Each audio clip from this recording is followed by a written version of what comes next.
लक्ष्मण, भरत और शत्रुघ्न। जब राजा दशरथ ने राम को राजा बनाने की घोषणा की तब सभी लोग बहुत खुश हुए, लेकिन रानी कैकेयी खुश नहीं थी। महाराज, क्या आपको याद है आपने मुझे 2 वचन दिए थे? आज उन वचनों को पूरा करने का समय आ गया है।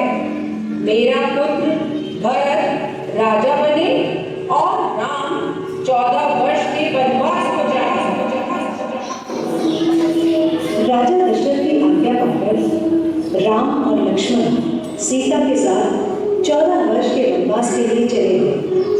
पंचवटी में सीता माता ने एक सुनहरे रंग के वृक्ष को देखा।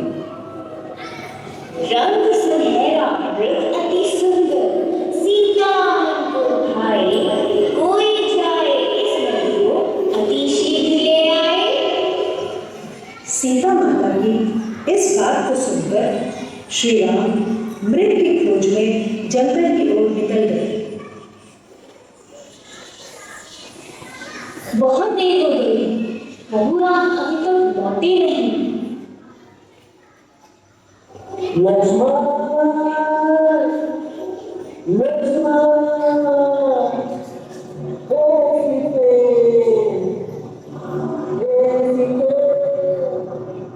लक्ष्मण, लक्ष्मण देखो, प्रभु तुम्हें अपनी सहायता के लिए पुकार रहे हैं। हे माते, ये मुझे किसी मायावी शक्ति का कार्य लग रहा है। आप चिंतित ना हो, भैया जल्दी घर लौट आएंगे। नहीं लक्ष्मण, मेरी आज्ञा का पालन करो। जाओ, प्रभु को तुम्हारी सहायता की आवश्यकता है। ठीक है माते, किंतु आप इस लक्ष्मण रेखा को पार नहीं करना। रावण को ज्ञान था कि वो लक्ष्मण रेखा को पार नहीं कर पाएगा, इसलिए उसने साधु बनने का ढूंढ सोचा और सीता माता को उठाकर ले गया।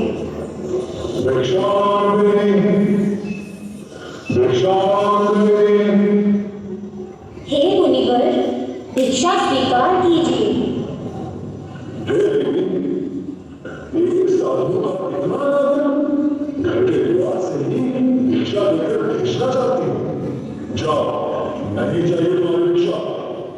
नहीं मुनिवर, रुकिए, मैं आती हूँ।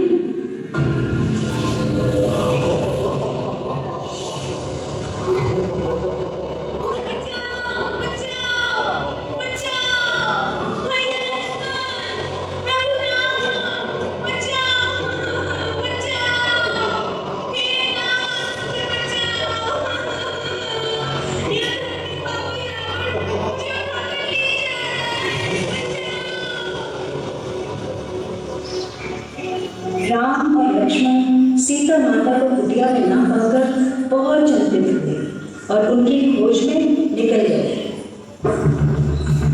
श्री राम, लक्ष्मण और हनुमान ने लंका पर चढ़ाई की और राम और रावण का युद्ध हुआ, जिसमें श्री राम विजयी हुए।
के बेटे